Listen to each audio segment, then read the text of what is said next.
Oke, kita akan belajar tentang sejarah Indonesia untuk semua seluruh siswa Sriwijaya Lumbir kelas 10 ya. Tentang asal-usul nenek moyang bangsa Indonesia dan jalur rempah pada masa pra-asara.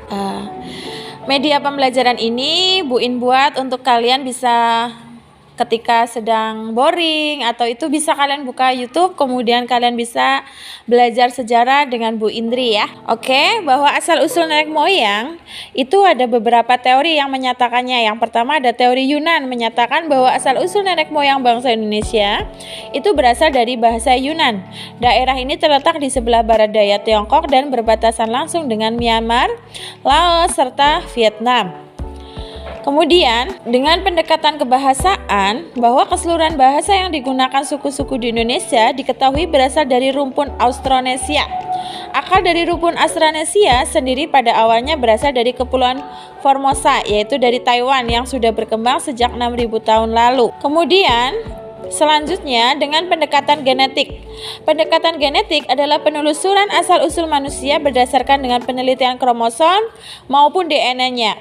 Dari hasil penelitian tahun 2018 bahwa 3.700 orang Indonesia dari 35 etnis berbeda terungkap bahwa orang-orang Indonesia itu memiliki kecocokan genetika dengan bangsa Austronesia dari Theory of Taiwan. Kita pembahasan yang kedua adalah Theory of Taiwan. Berdasarkan Theory of Taiwan, migrasi leluhur dari Taiwan tiba lebih dulu di Filipina bagian utara sekitar tahun 4.500 hingga 3.000 sebelum Masehi. Kemudian, bahwa manusia purba yang mendiami Filipina melakukan migrasi lagi dengan tujuan ke Kalimantan, Sulawesi, Maluku Utara, kemudian terus menyebar ke Jawa, Sumatera, Nusa Tenggara, Papua, bagian barat Oseanesia hingga mencapai Melanesia di Pasifik. Kemudian ada Theory of Afrika. Teori ini menyatakan bahwa Indonesia berasal dari Afrika. Pendapat ini berdasarkan kajian ilmu genetika melalui penelitian DNA mitokondria. Gen perempuan dan laki-laki mereka bermigrasi dari Afrika hingga ke wilayah Australia, dan teori ini juga menyebutkan bahwa manusia Afrika melakukan perpindahan dari Afrika menuju Asia Barat sekitar 50.000 sampai 70.000 tahun yang lalu. Dalam teori ini disebutkan bahwa teori 70.000 tahun yang lalu bumi memasuki akhir dari zaman glasial ketika permukaan air laut menjadi lebih dangkal disebabkan oleh air yang masih berbentuk gletser. Manusia Afrika yang melakukan perpindahan menuju Asia terpecah menjadi beberapa kelompok. Terdapat kelompok yang tinggal sementara wilayah Timur Tengah, Asia Barat Daya. Kelompok lainnya melakukan migrasi dengan menyusuri pantai semenanjung Arab menuju India, Asia Timur, Indonesia hingga ke Australia. Selanjutnya yang ketiga ada teori Nusantara, di mana teori ini menyatakan bahwa nenek moyang bangsa Indonesia berasal dari Nusantara sendiri. Hal ini didasari dengan adanya pemahaman bahwa masyarakat Nusantara yang ada memiliki kebudayaan tinggi sejak dulu, sedangkan mengenai permasalahan kesamaan kebahasaan dengan wilayah lainnya menurut teori ini dianggap sebuah kebetulan. Kemudian menurut teori Nusantara yang didukung oleh beberapa ahli sejarah seperti Muhammad Yamin, J. Crawford, Sultan Takdir, Ail Syabana, serta Goldcraft, bahwa mobilitas masyarakat Nusantara itu yang sangat tinggi. Kemudian penemuan fosil manusia purba seperti Homo wajakensis serta Homo salensis di Indonesia sendiri menjadi salah satu bukti bahwa keturunan tertua manusia berasal dari Nusantara. Selanjutnya kita akan belajar tentang Proto-Melayu, Deutero-Melayu, dan Melanozoik. Proto-Melayu bahwa bangsa Melayu itu adalah orang-orang Indonesia, Austronesia dari Asia yang pertama kali datang ke Nusantara pada sekitar tahun 1.500 sebelum Masehi.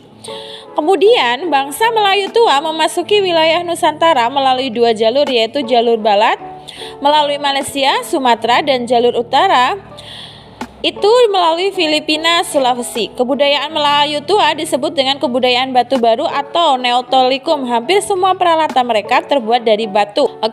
Selanjutnya ada tentang Deutero Melayu, bahwa pada kurun waktu tahun 400 sampai 300 sebelum Masehi adalah gelombang kedua nenek moyang bangsa Indonesia datang ke Nusantara. Bangsa Deutero Melayu memasuki wilayah Nusantara melalui jalur barat Mereka menempuh rute dari Yunan, kemudian Vietnam, semenanjung Malaysia, dan akhirnya sampai di Nusantara. Bangsa Diotro Melayu memiliki kebudayaan lebih maju karena mereka dapat membuat barang-barang dari perunggu dan besi.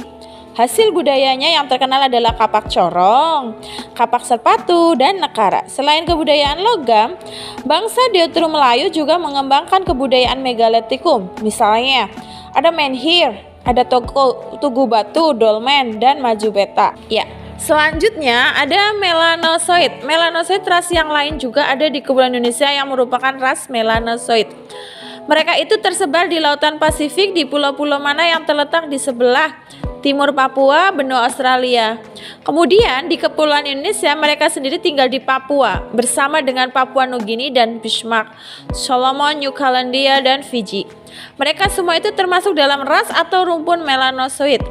Asal mula bangsa Indonesia Melanesia yaitu Proto-Melanesia yang merupakan penduduk pribumi di Jawa. Mereka itu merupakan manusia wajak yang tersebar ke timur dan menduduki Papua sebelum zaman es berakhir. Oke, selanjutnya dari semua yang tadi Bu Indri sampaikan, bisa kita tarik kesimpulan bahwa menurut teori of Taiwan lebih kuat karena disertai bukti-bukti berupa kecocokan genetika yang dilakukan pada ribuan kromosom manusia modern tersebut.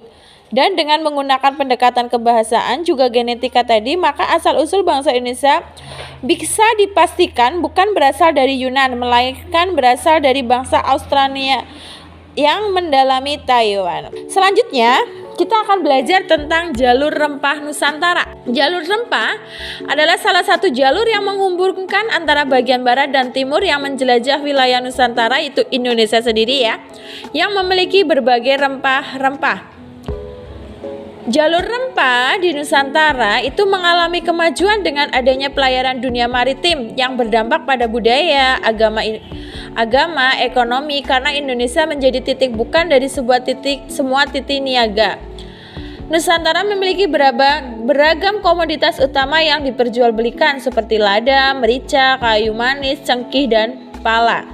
Persebaran jalur rempah sebagai jaringan niaga rempah-rempah dunia yang berawal dari timur Nusantara, kemudian menjenguk ujung barat Sumatera, kemudian dari daratan Timur Tengah sampai Asia Barat hingga Eropa yang menempuh sebelum dinasti Han, yaitu jalur sutra sebelum ketiga sebelum Masehi di Asia Tenggara hingga Nusantara. Oke, mari kita merangkum bersama-sama ya bahwa sejarah itu susah. Jadi janganlah sekali-kali merangkum sejarah, tapi karena nantinya kamu akan terlewatkan suatu kejadian tertentu sekalipun itu tidak penting. Jadi kita harus belajar dari sebuah sejarah. Oke, terima kasih. Thanks for watching. Assalamualaikum.